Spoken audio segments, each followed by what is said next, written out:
I don't wish to alarm you, but I do like a good cemetery.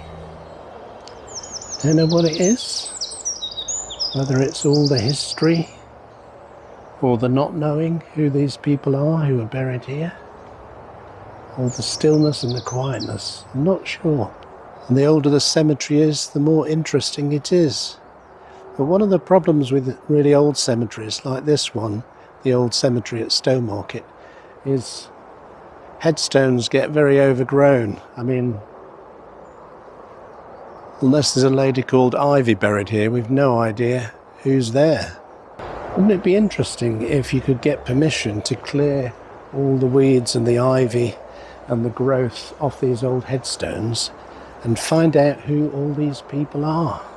Well, in 1998, Steve Williams and his team from Stowmarket Local History Group did get permission to clear all these headstones and find out and record who everyone is in Stowmarket Old Cemetery. So in today's video, Steve Williams is taking a handful of us around the old cemetery at Stowmarket, pointing out the highlights of characters that are buried in Stowmarket Old Cemetery. Before we go over to Steve, I just want to say a big thank you to all those who've subscribed to this channel. We're now over 500 subscribers. I really appreciate that, and it really helps the channel if you do subscribe. And you can do that by clicking the little red subscribe button and click that bell icon, and you'll get notifications of new videos. Now let's go over to Steve at the old cemetery. The Victorians had a huge impact on daily life that hadn't changed for centuries, and they start to have all the innovations that they had in the Victorian periods, the railways and the canals and all this sort of business. In 1897, when the Queen Victoria celebrated her Diamond Jubilee, and that one of the things that they sort of emphasised was the changes in the benefits of health. This is them looking back. The laws of health have in recent times received much greater attention, and the advantages of fresh air, pure water and cleanliness have become generally understood. 50 years ago, our large towns were in a deplorable state. The supply of water was defective and sometimes so impregnated with impure matter as to become poisonous. Drainage was badly neglected and ventilation unknown. The dead in our cities were buried in crowded graveyards, poisoning the air of the neighbourhood and fatally tainting the wells. The cholera of 1848 came to enforce the necessity of attending to the plain laws of health. From that time, the prevalence of epidemics has greatly abated, and the average duration of life has sensibly increased. They suddenly realised that the overcrowded church cemeteries, decomposing bodies, and the closeness of the wells and the sort of underlying water aquifers where they used to get all their supplies of town water from, was in serious doubt of, causing all these problems. So there was an act of Parliament in 1855 shutting all urban cemeteries down, church cemeteries. And that wasn't just the parish churches, that was all nonconformists, and everybody had set up with a cemetery had to shut. That didn't apply to villages or smaller populations with something less than 1,000 people. That was a figure that they attached to it, so that smaller villages weren't affected. So they were able to carry on. But the bigger towns, cities and everything had to close their churchyards and open up municipal, because the quantity of so that they could still carry on burying people. But the original thought was they should be about a mile away from every town centre, so that they start to look round. This was chosen because that was a part of the Margaret Gould charity lands, so that was already sort of in the public domain. Up until 1854-55, that was still being negotiated by the town and all the sort of burghers of the town. That had been used as sort of like an allotment area. this little quarter. In the Ipswich Journal of Saturday, July 14th, 1855, peremptory sale of a post windmill. A post windmill with roundhouse driving 2 pairs of stones with all her machinery, materials and going gear, a stable, cart shed and divisions for poultry, horse, etc, etc. The above property is situated in Stowmarket near the Turnpike Road to Bury St Edmunds, and will be peremptorily sold, subject to being removed by the purchaser at his own expense on or before the 6th day of August next. The land in which it is placed being required for the new cemetery of the parish of Stowmarket.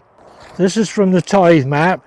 There were 3 windmills. There's 2 windmills, one where that red brick house is now, one just a bit further down, and that one there which stood in this corner here. And that filled that pretty much that sort of corner there. Were the mills flour mills or? That had been a windmill, flour mill, yeah. Seem very close together though. There must have been a windy quarter to have 3 windmills in such close proximity. But like I say, that was being sold. They'd already agreed for the use of the land after the 1854 directive from the government, and then they set it up to be used as a cemetery. They were just marked off alphabetically. The central drive was the demarcation line between the conformists, or the people who went to the parish church, and the non-conformists, all the rest who were, the Congregationalists, the Methodists and everybody else were on the other side. So, and the chapels of rest are appointed accordingly. So that's for the non-conformists, that chapel on the left, and the other one was for the parish church people, you see. And I mean, that is strictly adhered to. That's, that was a very strict structure anyway. That's the picture, not this one, but we don't have a picture of this one here, but that had been similar to that. But that's the one that we know stood over in that corner near the entrance to the new cemetery, right? The spot where I'm standing, this circle, was the burial site. There's only one person buried in here, and it's hard to see, but there is a stone still left there on the curb there, and that is to Harvey Aston Oakes. And he was a banker in the town, Oakes, Bevan and Moore, and they had the bank in the marketplace. And they used to issue their own banknotes, Stowmarket banks, and his name is on there. That's a sort of a £5 note. It weren't that size, that's blown up for the... But that's Harvey Aston Oakes. Now, originally, he had quite a large sort of table tomb. That was set off centre for some reason, but that was tucked over that corner. Sort of like a table tomb, a tall one with the names engraved on the side. There used to be a large oak tree just up that corner, and a large bough fell off and smashed it. So Mr. Oakes was smashed by an oak, and they just salvaged that little piece to make that frontage along that curb edge for Mr. Oakes. But the town council have since planted a new oak to represent Mr. Oakes, who was buried here. Here's another one of these big noses in the town that you might like to track up to sometime. Now, one of the surprising ones, in that little clump there is quite a large headstone, impossible to see, and we had to clear into that just looks like a tree or something. In that headstone, that's quite an ornate headstone and stands quite tall. It says, "This monument is erected in affectionate remembrance of Edward Ablett, late master of Stow Union House, which important and responsible situation he filled for 22 years by undeviating attention to his official duties and general rectitude of conduct. He gained the confidence and esteem not only of the Board of Guardians, but all within the circle of his acquaintances. He fell asleep in Jesus, March the 27th, 1860, in the 54th year of his age." Then as now, each letter cost money. They went to a great length to emphasise what a great chap he was in very flowery language. That weren't just sort of minimalistic. They could have said half that and still got the point across, but they went to extreme lengths with the flowery language just to get their point across. The other thing I should point out is when they closed the cemetery, the churchyards, and opened this up, that had the profound effect of splitting families up. Husbands and wives couldn't be buried together anymore. They shut it dead. A couple of these cases, in memory of Nathaniel Thurston Codd, who died May 13th, 1867, and he's in A196, which is over there somewhere, who died May 13th, 1867, aged 85 years. Also of Mary, his wife, who died January 10th, 1849, just before this was open, and was interred at the graveyard of the parish church. So she's down at the churchyard and he's up here. And another one in memory of James Payne, that's the next door neighbour to that one, that's A18197. In memory of James Payne, died February the 2nd, 1865, aged 75 years, and also of Elizabeth, his wife, who died May 10th, 1855, aged 67 years, and was buried or interred at the graveyard of the parish church. So, I mean, that just sort of gives you that little taste of how that the whole setup was sudden and, irreversible sort of thing. So no more burials ever took place in the Stowmarket churchyard. Is now the town, if you like, that they had to move? Did they have to shift anything? Well, not as far as I know, because when they, what I did find out was when they were doing the John Peel Centre, they were looking to put a lift on the outside wall of that, and they started to do sort of like checking for where the footings might go, and that was that side of the road. They found a couple of bodies outside the churchyard.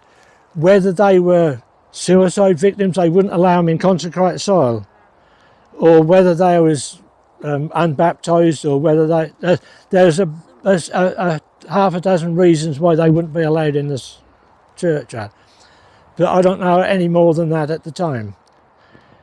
The other thing was, like I said, they also closed the non-conformist burial grounds as well. The Prentice family, because they were all heavily involved with the Congregational Church, and when that was being rebuilt in 1861, they were going to alter the burial grounds there anyway, or build on it. They up sticks and moved their graves up to here. So there were some sort of movements over, but that wasn't very common. That was generally stuck to the place. A general reference point to let you know, the first actual burial in the cemetery wasn't in plot A1 as you would expect, or maybe even think of. That was actually in B25, which is just over there, and that's of a 17-year-old girl named Mary Ann Stevens. So she's in the unconsecrated section, just close to those gates over there. The pathway is slightly different to how it was originally laid out, but that was the first burial in the A section was of a 5-month-old infant, and that didn't get a full plot. That only got like a little half plot tacked on right on the far end. Hepzibah Willets, infant aged 5 months, and that's in plot A29.5. Right, so there was a plot 29, and they just tacked that on the end, right close to the path up there. And I thought that's just and we got all the list of all the plots and who was buried in each plot. Some of these are easier to read than others, and that's the Mr. Rafe who had the pubs, who had the Blue Post down Station Road, one of the Rafes. I forgot to mention a very important thing about the little memorial that the history group put up for the victims of the Gone Cotton. And there were several of them. They were trying to find relatives or ancestors who had been caught up or killed in the gun cotton explosion. And was there a memorial? No. There's only about 3 headstones to 3 of the victims, All the rest are in unmarked graves. So that's a shame. Why haven't Stowmarket got one? So from the proceeds, a few of the members of our history group who do talks will start to put all our conjoined fees that we got from doing talks to different groups to correct this oversight sort of thing. The description on the day of the funerals, they had it over 3 days. The explosion happened on a Friday. The first set of burials was on the Sunday night following. And they said that was a perfect summer's evening, and a mass gathering of over 3,000 people gathered up here. And they said every head was as a newspaper report, every head was uncovered, so all the men stood with their hats off sort of thing. And there was 2 ministers taking the services, one for the church and one for the non-conformists, you see. And they interchanged with everybody as they did each burial. There's some buried over there and some buried over here. And they said every word could be heard by all the population up here. Nobody coughed, sneezed or did anything until the whole service was gone through. And at 10 o'clock in the evening, all the services were finished and everybody dispersed. So when we had that, we arranged for Michael Eden of Stow Parish Church and the late Leslie Ivory, that's the chap. And there was a small gathering, mostly from people of the history group. There's only about 8 or 9 people up here. It's a wet, cold February, really miserable day, complete opposite to what they described for when they had the original thing. But we stood up there and they did their little piece each service, and they mentioned all the names and all the rest of it, and that's really nice and very moving, and I was really pleased to be a part of that. And this is plot C258. To the memory of Spencer Freeman, 50 years surgeon in this town, died January 9th, 1883 in his 79th year. Right, he was a surgeon, and he was the one who lived in the marketplace, you know where the phone shop is? Yes. That was his surgery, and he lived in the place next door, which is now the Bucks Estate Agents. He lived in the house, and the surgery was where the phone shop was, right? He, in old documents, or referred to, Harry Double especially referred to him, as the town's Adonis. Now, he was described as being incredibly handsome, very pale skin and dark hair, and, you know, sort of imposing stature, I suppose, and all the rest of it. He was well regarded. He wasn't just a surgeon, he was also the registrar of births, marriages and deaths as well. So he was well connected in the town and well known in the town, and there is an etching of the marketplace with a figure in a top hat and a black thing riding across on a very sort of stately looking horse, and everybody assumes that is him. But the unusual thing with Spencer Freeman, you don't normally get your name mentioned on other people's headstones. So he's unique in respect to the fact that just here, and I'll read it to you, you'll have to take my word for it. In memory of Mary Chinnery, who departed this life the 4th day of February 1877, aged 78, 43 years the faithful servant of Spencer Freeman, surgeon of this town. So even in death, they want to be known to have been associated with Mr. Freeman. So that's quite unique. Even more unique is this chap here. And you'll have to believe me, underneath all that, erected to the memory of Edward Leathers, who died April 6, 1858, aged just 33 years. He was for 11 years confidential and dispensing assistant to Spencer Freeman, surgeon of this town. When we found that, like I say, and again, like I said, lettering was expensive, but they wanted to be association. That's like having a pop star, you want to be association, or a film star or something like that, you know. See, this is another big family, this corner here, the Marriott's tombs. And like I say, this is a tabletop tomb of the sort, and they were big in India. India. I've got lots of Indian connections to Danecourt. Well, they were all involved with lots of things, but they were sort of like, he was a brigadier general.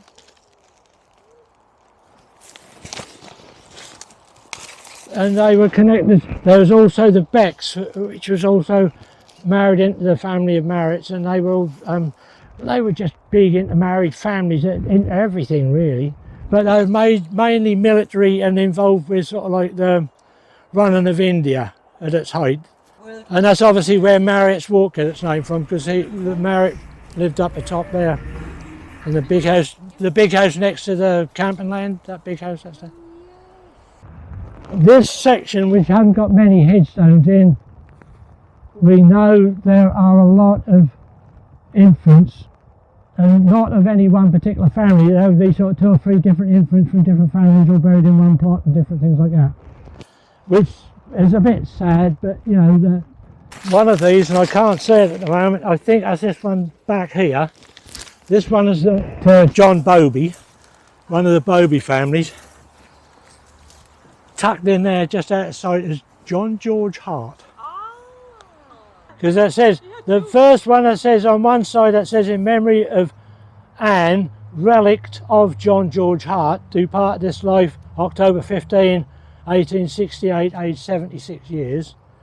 And then on the other side that says in memory of John George Hart, departed this life July 17th, 1861, aged 73 years. Because some of these were from the Bowbies of Columbine Hall up in Starkland and that sort of thing. Bowbies buildings, yeah, they were a big family. So like I say, I mean, we did do inscriptions, and we tried to do sort of little computer drawings of each. Well, I say it took 2 years, and it had about half a dozen or more people involved getting information. They all come back to me, and I had to type it all up, do a little sketch to go with it, and sort of lay it all out. And we ended up putting it all on a CD and giving it to the town council. And we also sent one up to the Ipswich Records office, town, because I mean that was all a period when tracing family trees and just general research was all a rage, and you get these sort of programs like Who Do You Think You Are and Who Lived in Your House and all this sort of thing going on. That generated a lot of interest, so we covered it at the right time to cover that bit.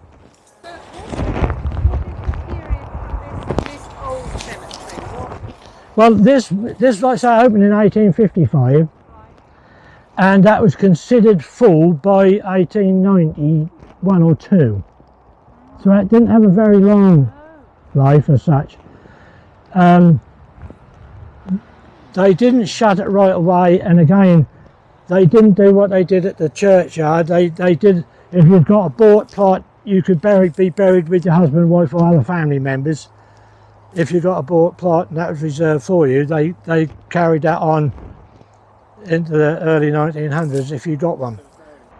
That headstone there, for years, that's not so easy to see now, but for years and years, every time we went past it on the main road there, we could see that quite clearly.